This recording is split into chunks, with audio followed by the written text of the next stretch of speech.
Hi, I'm Chris King, the radio and TV voice of your Long Island Ducks. 2004 was a very special season for the Ducks, both on and off the field. From the first pitch of spring training until the final out of their championship victory, there were packed houses, nail-biting wins, and enough excitement to last a lifetime. During the Ducks' first ever trip to the Atlantic League playoffs, each of their 6 games was decided by just one run, with the Ducks winning 5 of those.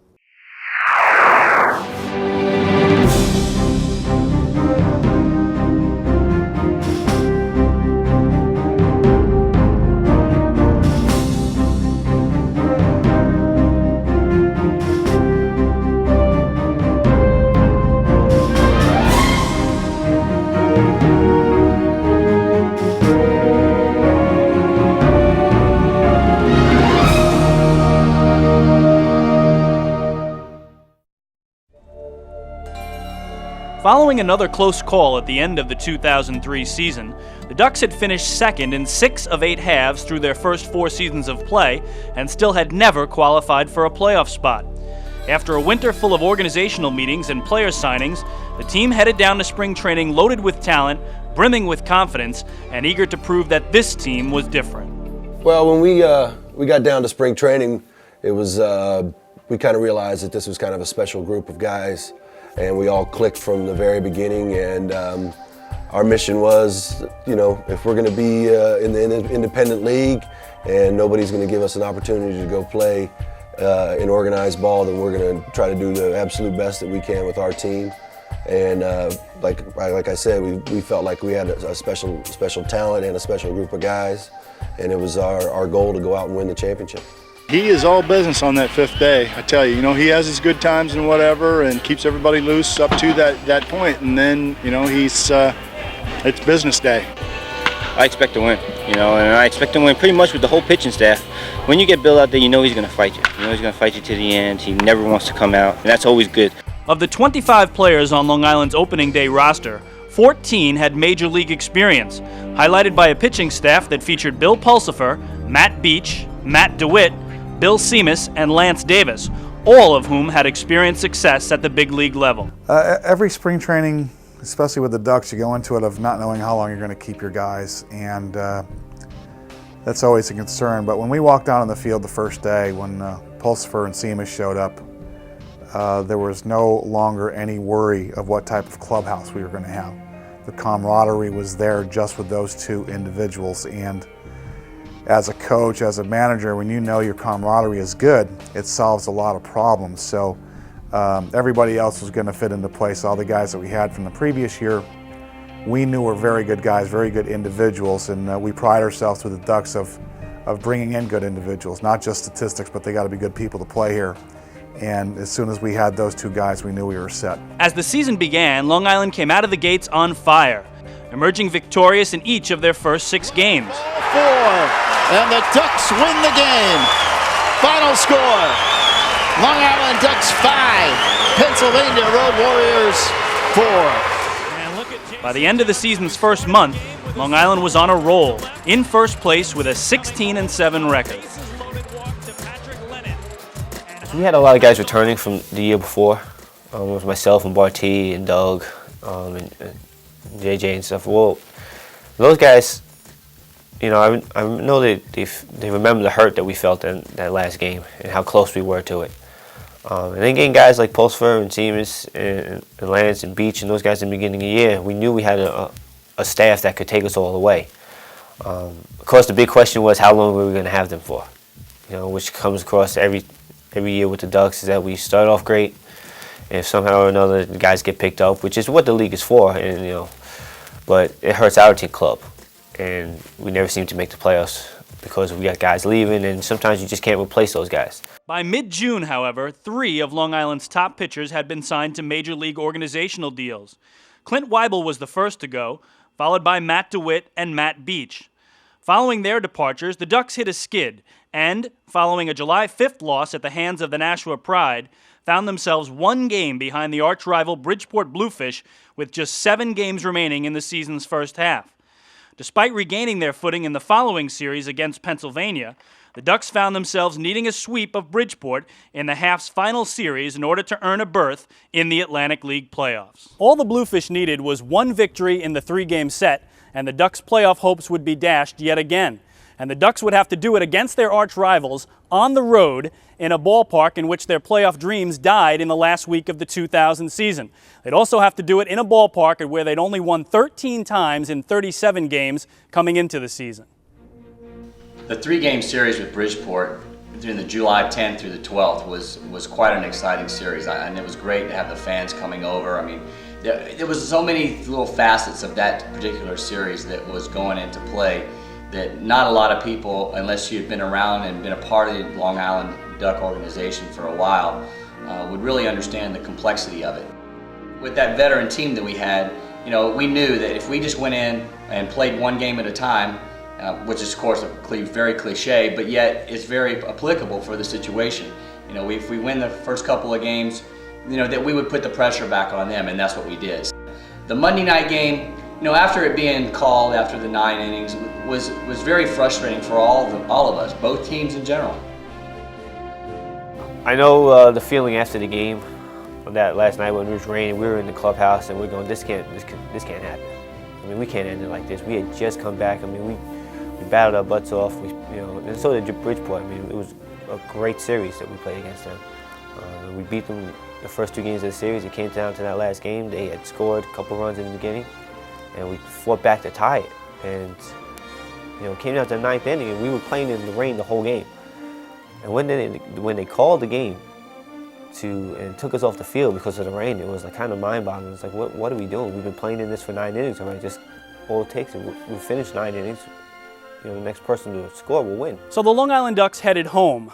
The July 12th game was declared a tie, with a new August 9th game rescheduled to be played in its entirety and no playoff spot yet secured. Despite the fact that they had come so far, the Ducks had no closure. The second half would begin on Friday night, but there was still 4 weeks of baseball to play before the first half champion would be declared. Well, so we start the second half of the season. We don't know who the first half champion is, and we're going to play that game 2.5, 3 weeks out. It really kept the tension around here at a certain pitch. Certainly kept all the fans' interest. We started to point our whole season towards one game, and that's sort of good and it's sort of bad. For the fans, it was high drama. For us in our organization, it was high drama. For the ball players, so we were all focused in on that August 9th game. And while the Ducks would have to wait for their chance to play for their first ever playoff spot, they would continue their pursuit of individual and team records that would fall during the magical 2004 season.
The Ducks' second half playoff drive has begun. But wait a minute, what about the first half? Good question. Something you've never even heard in baseball. Just like, let's put off the first half until a month later. Because of a rainout, the Ducks and Bluefish have yet to decide who won the North Division. They'll replay the game in its entirety August 9th. I mean, we definitely had momentum in our favor, and it was just too bad that it just had to stop like it did. To have it end like that was really disappointing. We have some guys that do real well now. Who knows if Doug, Kamara, Barty, or Pulsford is going to be here come August 9th. That could really change things. They were a big part of our team.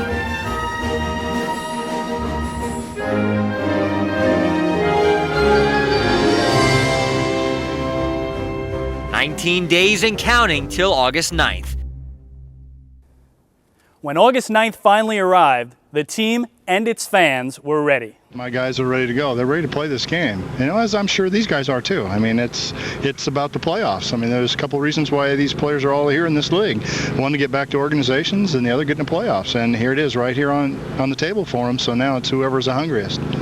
With more than 700 loyal Duck fans in attendance in Bridgeport, everything was on the line once again for Long Island's hometown team. In a game dubbed "One Game for All the Marbles" by Bridgeport officials, the Bluefish took an early 3-0 advantage against the Ducks and starter Brian Ricard. Count 1 ball, 2 strikes to Avila. And again, Lou, the rosters of these teams is quite different from what it was the last time we played this game on July 12th.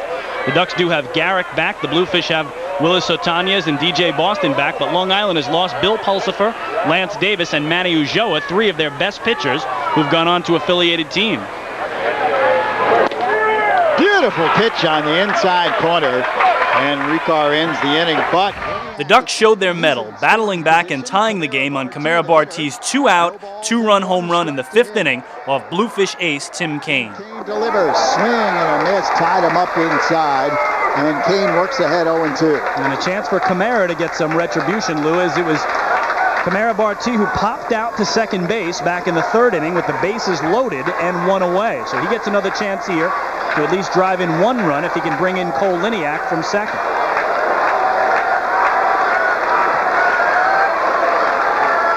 0-2 pitch, swung on and drilled to deep left field.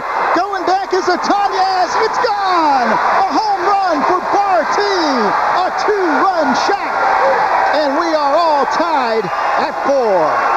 Well, for Camara Barti, his team leading 18th home run. We were down early, so we were like, all right, now we got to fight back. But once you hit that 2-run home run and we're dead even, it's a whole new game. It's like, all right, it's 0-0. Now it's our game. We have the momentum. Let's take it. Let's go all the way with this. Now Andrew Salvo. Be interesting to see if he tries to bunt here. I would think so. Bridgeport thinking bunt. Lou Ulloa now coming in at 3rd, and Salvo bunts it. It's a good-looking bunt, and they're going to go to first. For a second, Sherman thought about going to second, but then got the sure out at first base. Salvo does his job, sacrifice bunt, sends Rodriguez down to second, and he is the potential go-ahead run for the Ducks. Well, Andrew Salvo practices that bunt every day in batting practice, and in the biggest spot of the season for Long Island, he comes through as manager Don McCormack there, playing small ball here in a tie game, and now he hopes that Kevin Baez, who's had the best defensive play of the game for Long Island, can come through with some offense. And the Duck fans making some noise now. Baez and Justin Davies will try to give the Ducks the lead.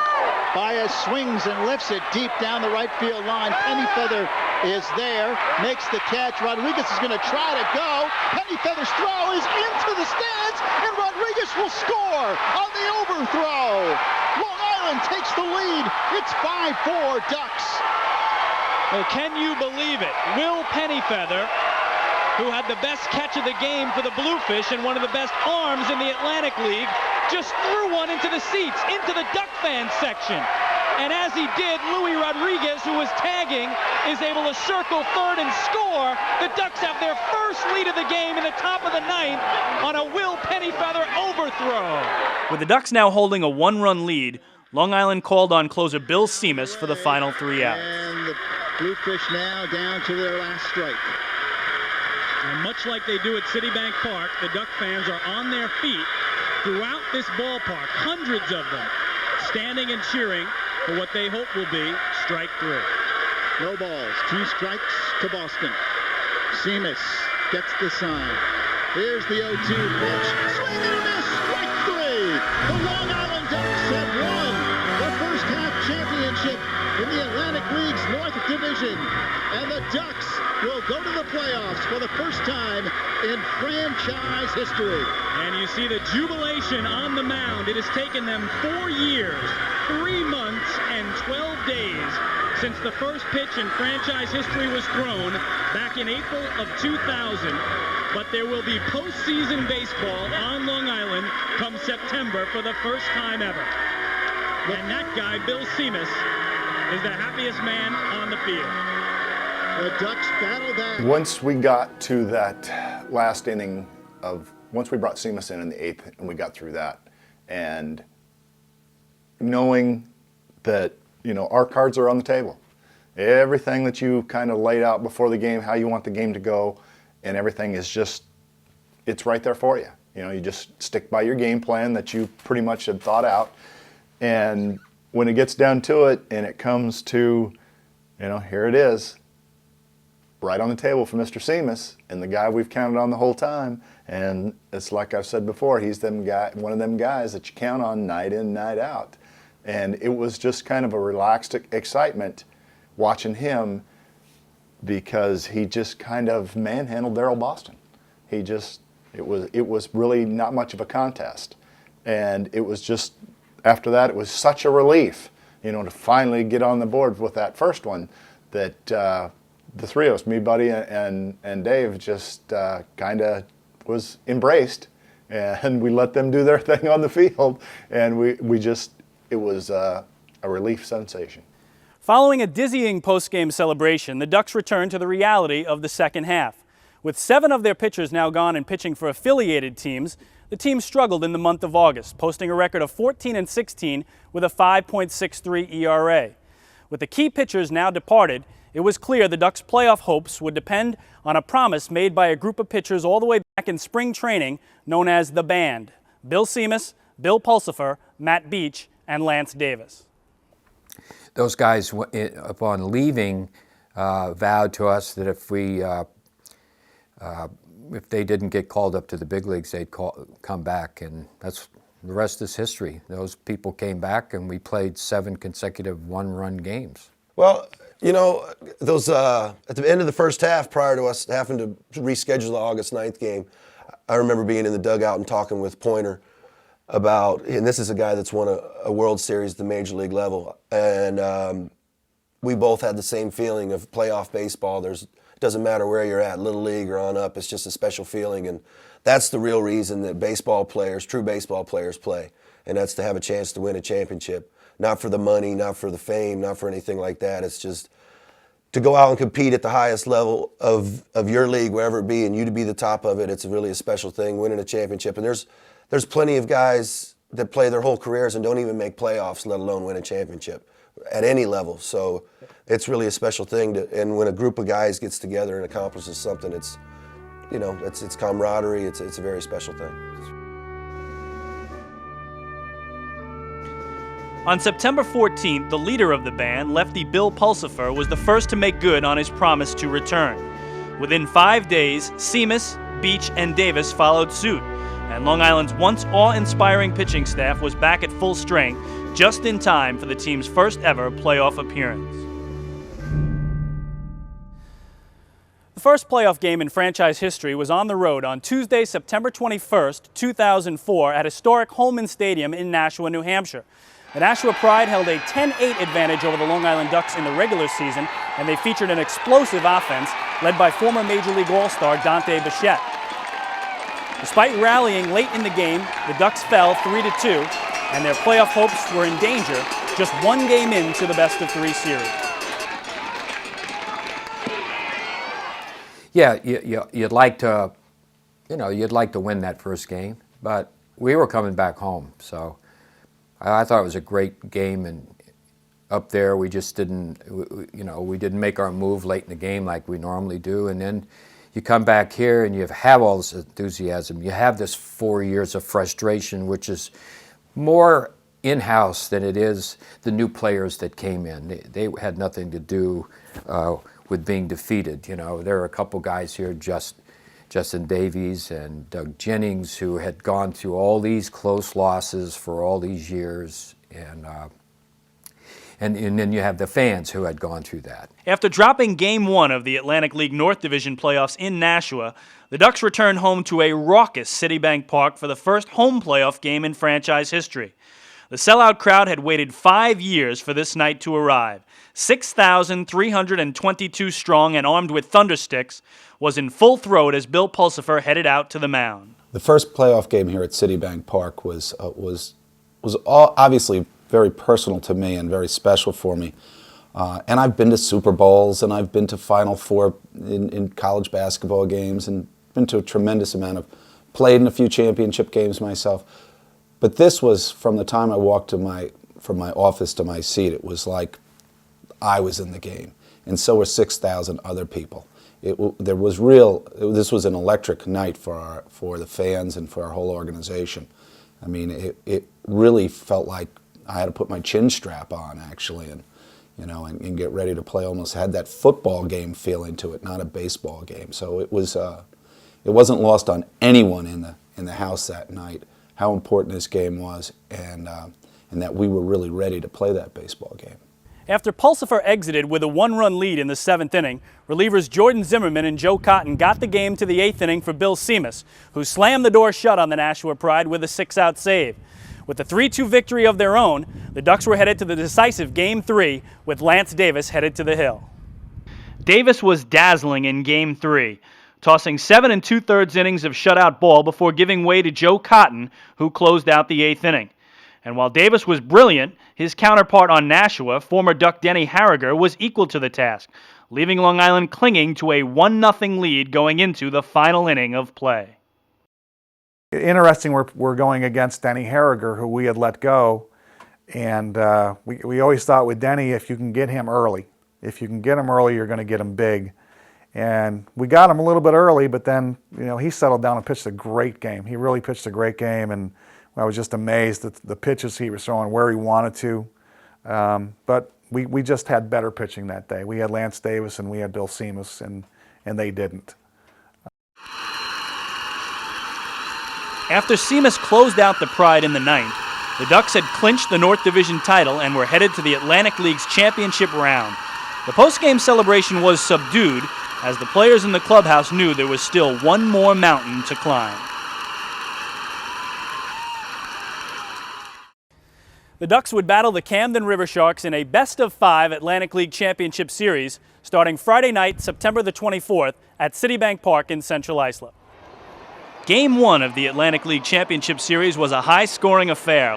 With Long Island leading 10-6 in the top of the 9th inning and the bases loaded, manager Don McCormick turned to Joe Cotton to get the game's final 2 outs. For once, Long Island's bullpen didn't respond, as former Montreal Expo Chris Widger stepped to the plate and hit a grand slam home run to tie the game at 10. In extra innings, it was Justin Davies who took center stage and played the hero. The original Duck, who had amassed over 500 games in a Long Island uniform, was now in position to register his first game-winning playoff hit. Facing Camden's Evan Thomas with Jason Johnson on third and 2 outs, Davies lined a shot to right field with 2 strikes to deliver an 11-inning, 4-hour and 22-minute Ducks win, and a 1-0 series advantage heading into Saturday night's Game 2. Well, we were on Game 1 of the championship series. The game's tied.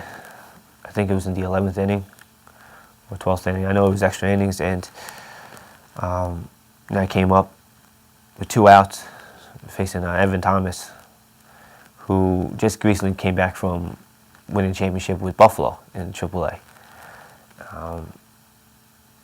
2 down and man on, I think he was on third. And he got 2 quick strikes against me. And I'm saying, all right, I know that he's going to try and end up throwing a curveball really low inside. And because he had a really good curveball and trying to throw it low and into the lefty, trying to ground out somewhere. So I just kind of relaxed, took a deep breath, and just tried to put the bat on the ball and let something happen. I wasn't really aiming for the hole, to hit the ball between first and second. I just saw the ball, I saw the break, stayed with it, put the bat on the ball, and once I saw that ball go to the infield, it was just a shot of adrenaline just went right through me. I can't believe I did it. I just hit the base when it hit. But I mean, it's a tribute to my teammates because, guys had to get on base, guys had to put me in that situation. We had to fight. We had to score 11 runs in the first place in order to get there. In Saturday night's Game 2, first baseman Doug Jennings began the proceedings with a first-inning 2-run home run that staked Long Island to an early lead. For the second consecutive night, Justin Davies played the hero, singling off the glove of third baseman Brad Strauss to drive home Rodriguez for a 5-4 win in the game and a 2-0 Ducks series lead.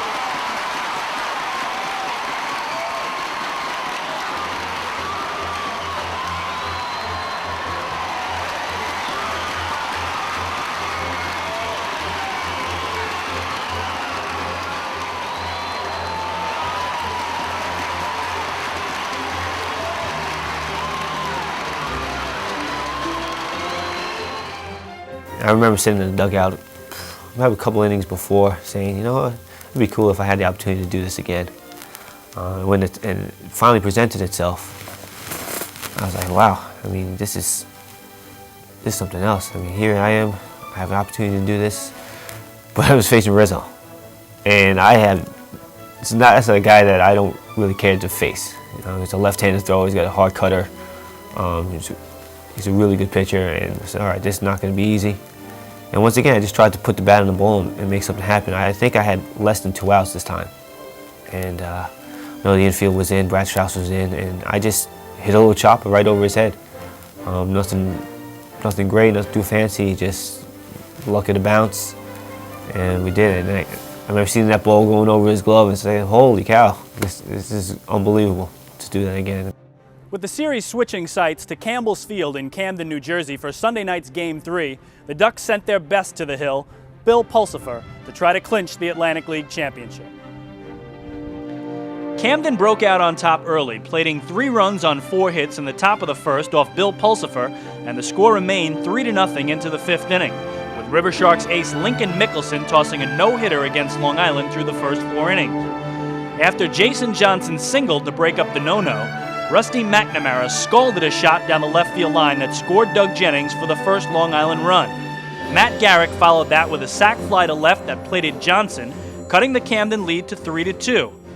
In the 7th, Long Island took the lead for good as McNamara drove home Jennings for the tying run, and Kevin Baez was hit by a pitch with the bases loaded to give Long Island its first lead of the game. After Long Island went quietly in the top of the 8th, manager Don McCormick called once again on closer Bill Seamus.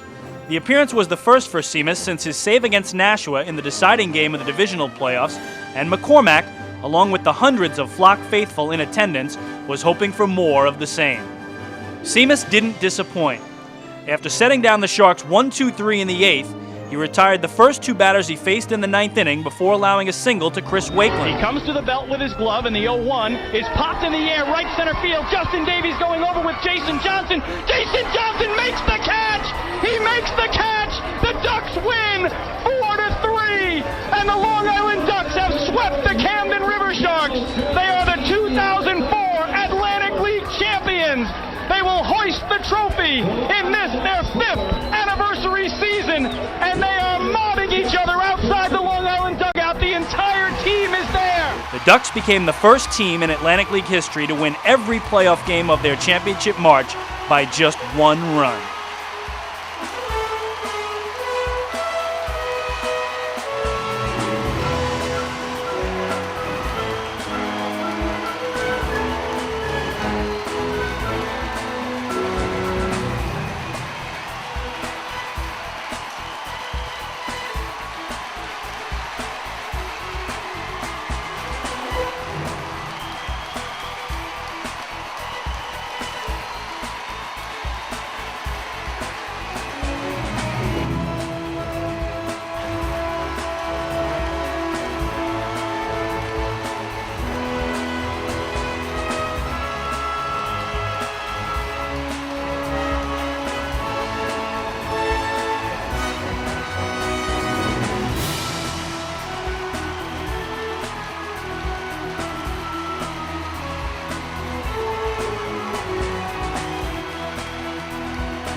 In a storybook ending to a magical season, original Duck Justin Davies was named the Atlantic League Championship Series MVP. In the series, Davies had 2 walk-off game-winning hits, batted .385 with a triple, 4 runs scored, and 3 RBI. The Ducks had completed their sweep of the Camden River Sharks, and they were now the champions of the Atlantic League.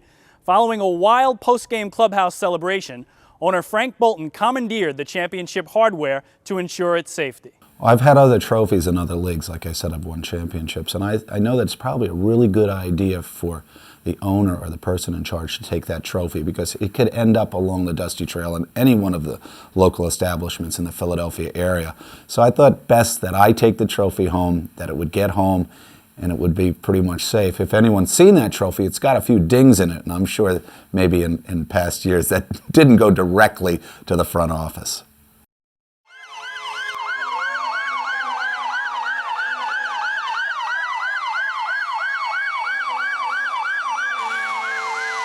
On Monday, September 27th, the Ducks returned to Central Islip victorious and were greeted by fans in a vast array of fire trucks to welcome their bus home with a celebratory water cannon salute. This is kind of a surprise here to have the fire department here. It's kind of a nice touch, and this is what we came here to do. We started the season. We knew we had a good ball club, and we finished it off right, and it's a blast. Talk about the resilience of this club. Every time they had to win, you guys just found a way to do it. Well, you know, this is the best group of guys, team-wise, I've ever played on. You know, we really pull for each other. We live each at bat and each pitch with each other, and I think that's why we're so resilient, is because we have so much of a support system, and it shows, because you know, when guys come back in the dugout, there's their support right there for you. So everybody wants to do well for everybody else. Boy, there's been a lot of hard work and a lot of blood, sweat, and tears put into this, you know, and we're going to enjoy every minute and every second of it.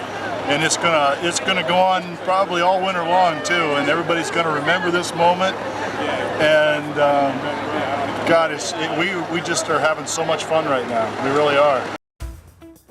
Following all the hoopla, one thing was for certain. Long Island had its first professional baseball championship, and the fun had just begun. From the hopes of spring training to their first ever playoff berth, to their first playoff win, and ultimately to their first Atlantic League championship, the 5th anniversary season in 2004 was one that will never be forgotten by the Long Island Ducks and their fans.